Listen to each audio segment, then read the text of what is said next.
So I think ನಾನು ಅದಕ್ಕೆ ಆವಾಗಲೇ ಹೇಳಿದೆ, ನಾನು ಒಂದು 5 ವರ್ಷದಿಂದ ಊರಲ್ಲಿ ಸೇರ್ಕೊಂಡು ಜನರಲ್ ನಾಲೆಜೇ ಇಲ್ಲ ನನಗೆ ಇವಾಗ.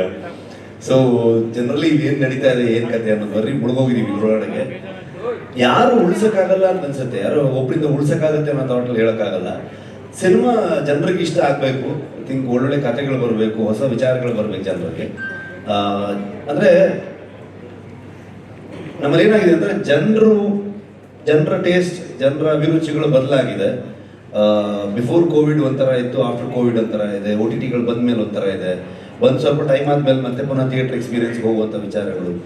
ಕಾಂಟೆಂಟ್ ಫಿಲ್ಮ್ ಆಗ್ಬೋದು, ದೊಡ್ಡ ಸ್ಕೇಲ್ ಫಿಲ್ಮ್ ಆಗ್ಬೋದು, ಪ್ಯಾನ್ ಇಂಡಿಯಾ ಆಗ್ಬೋದು, ಸ್ಟಾರ್ ಫಿಲ್ಮ್ ಆಗ್ಬೋದು, ಈ ಥರದ ಬೇರೆ ಬೇರೆ ಅಭಿರುಚಿ ಇರುವಂತಹ ಜನರಿದ್ದಾರೆ. ಅವರ ಅಭಿರುಚಿಗಳು ಬದಲಾಗ್ತಾ ಇದ್ದ ಹಾಗೆ ಸಿನಿಮಾದವರು ಆ ಡಿಮಾಂಡ್ ಆ್ಯಂಡ್ ಸಪ್ಲೈ ಸ್ವಲ್ಪ ಏನೋ ವೇರಿಯೇಷನ್ ಆದಾಗ ಆಗುತ್ತೇನೋ ಅಂತ ಅಂದ್ಕೊಳ್ತೀನಿ ನಾನು.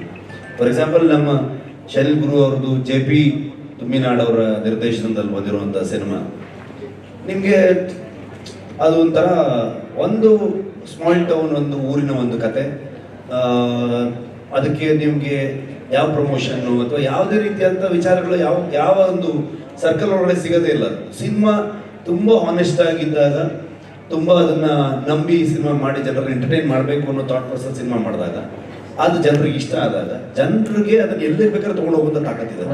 ಹಾಗಾಗಿ ನೀವು ಜನರಿಗೆ ಇಷ್ಟ ಆಗೋಂಥ ಸಿನಿಮಾ ಅದನ್ನು ಹೀಗೆ ಅಂತ ಲೆಕ್ಕ ಹಾಕಕ್ಕೂ ಆಗಲ್ಲ. ಇಷ್ಟು ಸಿನಿಮಾ ಬಂದರೆ ಇದು ವರ್ಕ್ ಆಗುತ್ತೆ ಗೊತ್ತಿಲ್ಲ. ಅದು ಸೊ ಅಲ್ಟಿಮೇಟ್ಲಿ ಜನರಿಗೆ ಇಷ್ಟ ಆಗುವಂಥದ್ದು ಮಾಡಬೇಕಾಗತ್ತೆ. ಅದಕ್ಕೆ ಹೊಸ ಹೊಸ ಪ್ರತಿಭೆಗಳು, ಹೊಸ ವಿಚಾರಗಳು ಬರ್ತಾ ಹೋಗ್ಬೇಕಾಗತ್ತೆ ಅಂತ ಅನ್ಸುತ್ತೆ. ಸರ್, ಅಮೆರಿಕಲ್ಲಿ ಯಾವ ಲ್ಯಾಂಗ್ವೇಜ್ ಅಲ್ಲಿ ರಿಲೀಸ್ ಆಗ್ತಾ ಇದೆ ಸರ್? 100% ಕನ್ನಡದಲ್ಲಿರುತ್ತೆ. ನಾವು ಹೆಮ್ಮೆ ಕನ್ನಡಿಗರು, ಕನ್ನಡದಲ್ಲಿ ಇದ್ದೇ ಇರುತ್ತೆ. ಅದರ ಜೊತೆಗೆ ಬೇರೆ ಎಲ್ಲ ಭಾಷೆಯ, ಯಾಕಂದ್ರೆ ನೀವೇ ತಗೊಂಡು ಹೋಗಿ ಪ್ಯಾನ್ ಇಂಡಿಯಾ ಫಿಲ್ಮ್ ಮಾಡಿ ಜಗತ್ತಿನಾದ್ಯಂತ ಅದು ತಲುಪಿಸೋದು ಶುರು ಮಾಡಿದವ್ರೆ ನೀವೇ. ಸೊ ಈಗ ಅಲ್ಲಿಯ ಭಾಷೆಯ ಸಿನಿಮಾಗಳು ಕೊಡಬೇಕಾಗಿರೋದು ಕೂಡ ನಮ್ಮ ಜವಾಬ್ದಾರಿ. ಸೊ ಹಾಗಾಗಿ ಬೇರೆ ಎಲ್ಲ ಭಾಷೆಗಳಲ್ಲೂ ಇರುತ್ತೆ, ಕನ್ನಡದಲ್ಲೂ ಕೂಡ ಇರುತ್ತೆ. ನ್ಯೂಸ್ ಅಲರ್ಟ್, ನಿಮ್ಮಿಂದ ನಿಮಗಾಗಿ.